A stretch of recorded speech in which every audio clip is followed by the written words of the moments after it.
Hi, good evening, ladies and gentlemen. My best friend, Mr. So, and Mr. Kwang, and Mr. Yang. I'm so happy to come here. It's my privilege, and it's my honor to stay here. And that's one of the best school in the world, and that's the best academy in this school, right?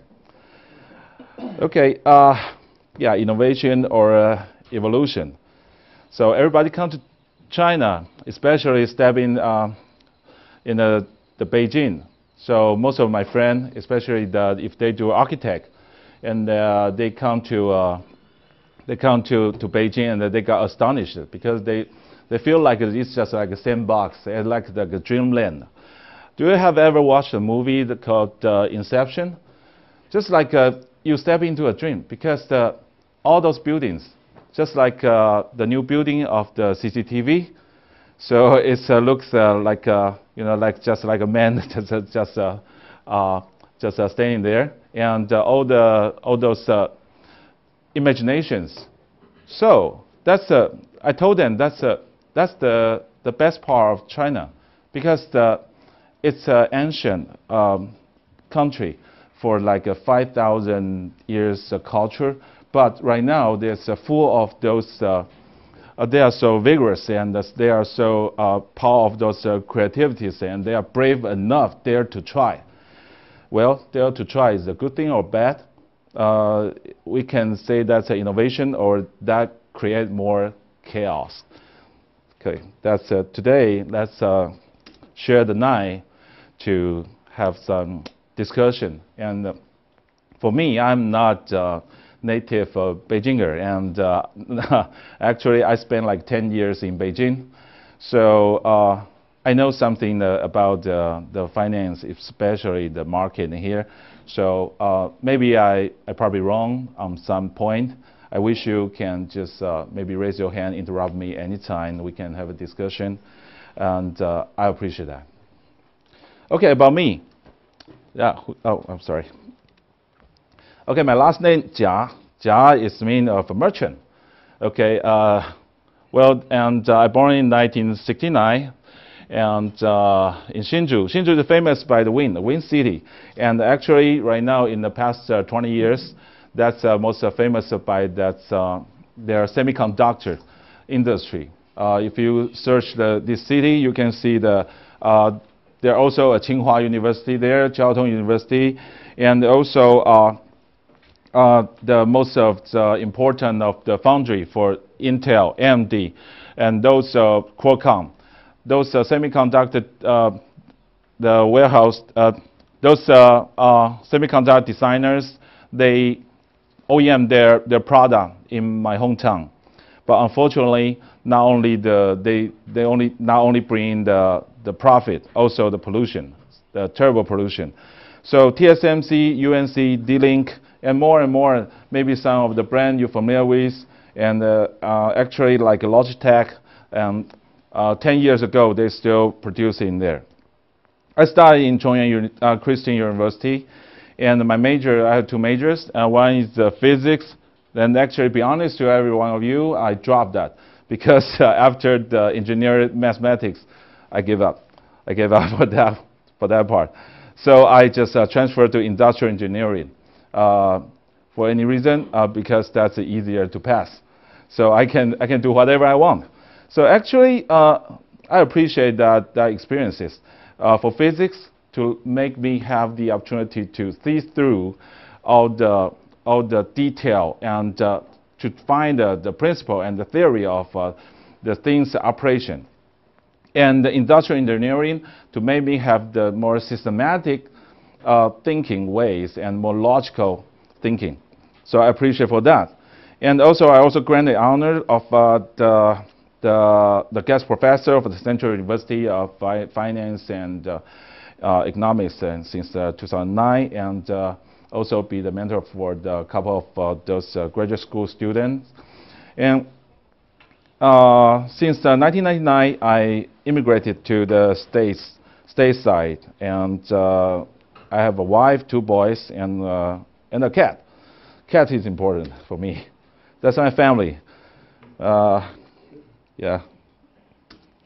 Okay, for my professional experiences, I would like to share that when I graduated from school, that's around 20 years ago, and I entered the bank. That's the largest bank in my hometown. That's called the Hsinchu International Bank. Later on, they be acquired by the Standard Chartered. And I start my work as a system analyzer for the IT department.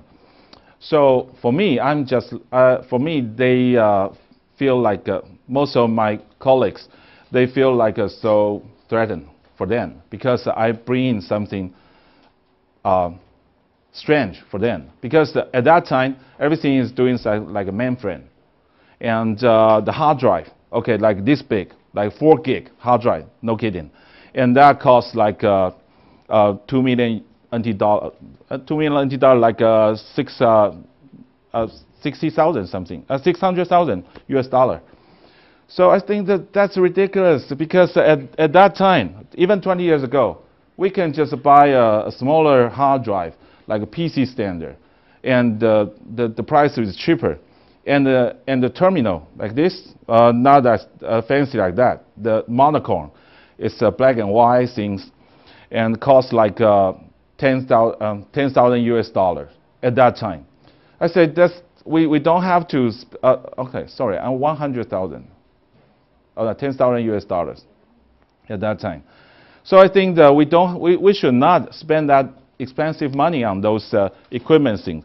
So I hack into the system because the system provider don't allow us to do any modification. They don't provide anything to me.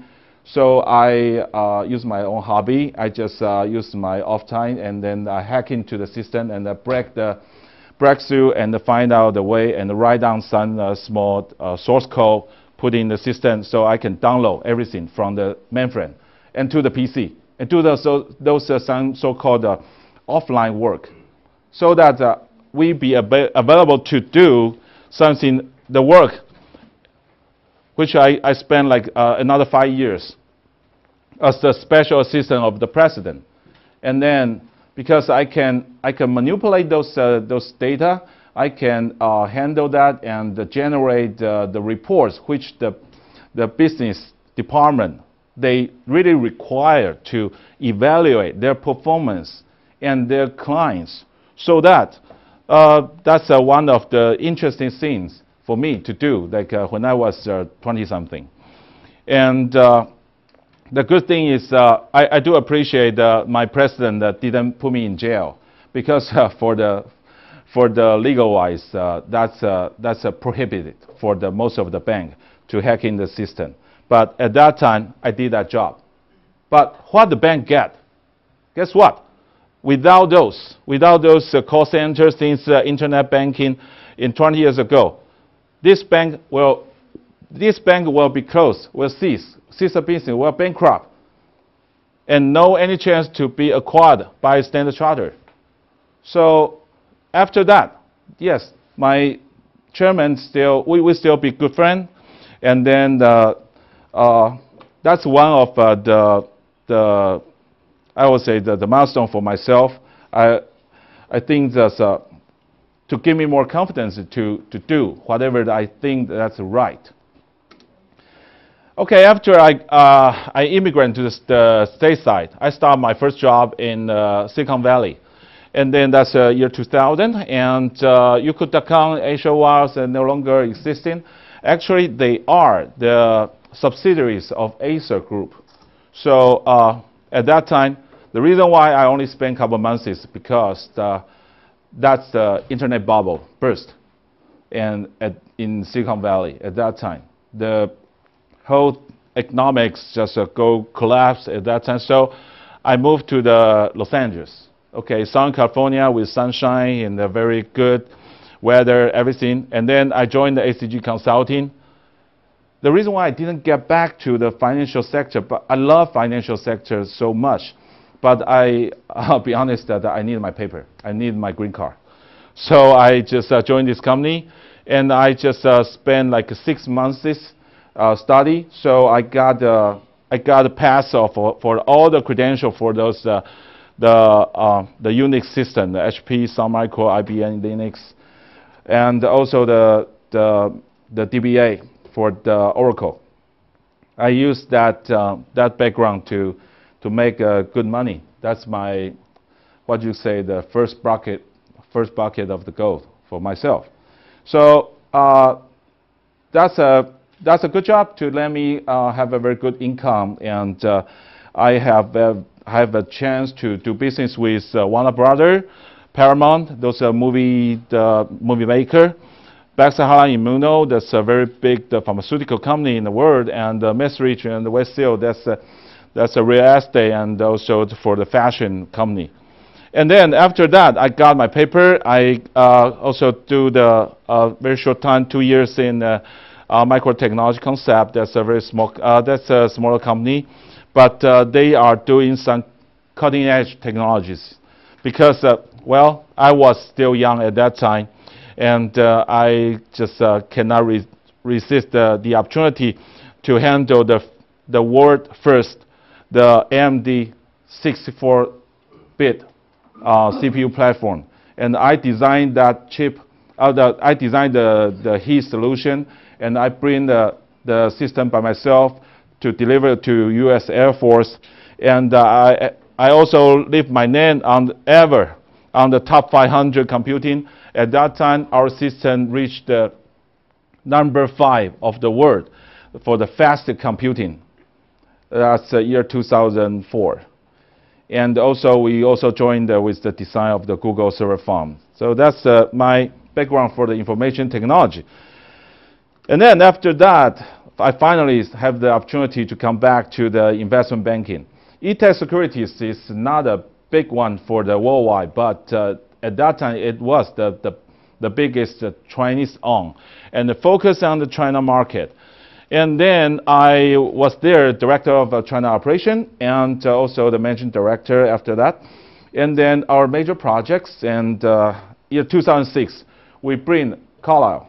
Carlyle is doing their pre-IPO, the private placement for the CPIC. That's one of the company. They are it was the stay-on and the spin-off, the CPIC doing the fiber gas.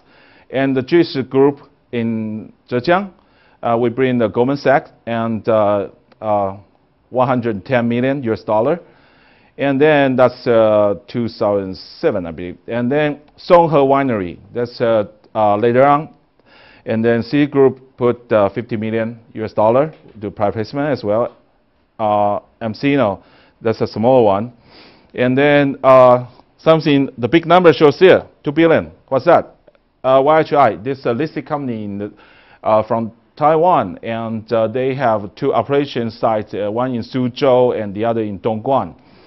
And the 2 billion, that's their part of their major debts to the banks. And then for that, there's including a lot of huge scandal.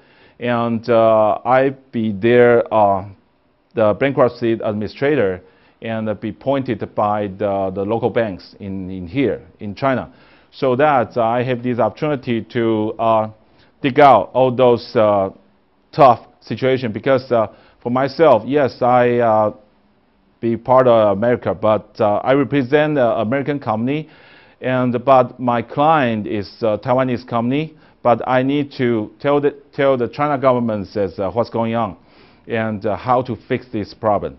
So that's the year 2006 and 2007. I spent like almost 18 months on this project, and it's not very successful. But actually, that's the biggest bankruptcy case in China for the foreign business for now. Okay. So 2008, what happened? The financial crisis.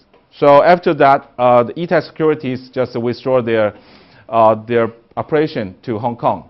My personally not liked to work in Hong Kong, so I choose to stay in Beijing. So I spend more time, and I have my own office in Beijing, and I have a couple partners in here, and perform like more like a freelancer, and also some of those. Doing some projects in here. And then until today, I still doing well with eTech Security. So you can see the Oriental eTech group.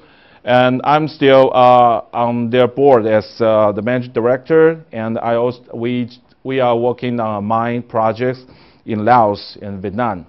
And then actually Royal Capital, I try to remain low profile and not showing on my PPT because this one I'm gonna leave a copy for the school, so for the record. So I try not to high tune. So for this one, actually this company is owned partially, majority owned by Malaysia, the royal family, the Peng Heng State's royal family.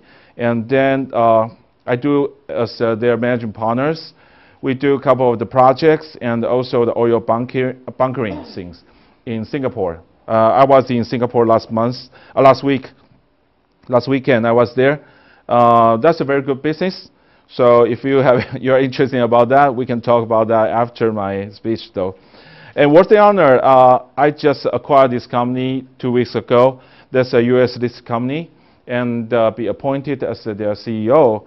And I do the portfolio management. I bring in a couple of those the gold projects like gold mines and the foundry and also the operation hedging.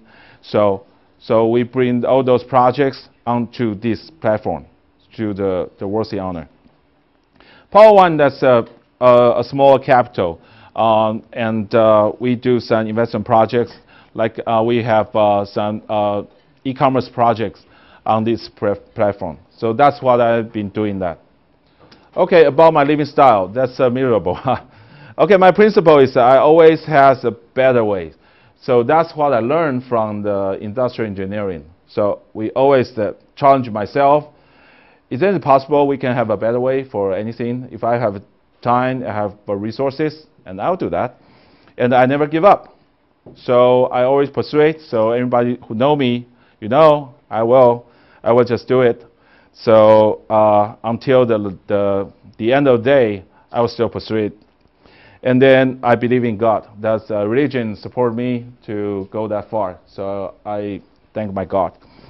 So okay, travel is terrible. 200 plus days I have to sleep in different beds, different hotels, and then travel around. So 130 plus flights, 400 hours plus in the air. So sometimes I woke up during the flight, I got scared. I said, oh, where am I? Where am I flying to? So I that happened always. And yeah, for the light, take 1 second to run. I take 1 year to fly. So 300,000 kilometer mileage.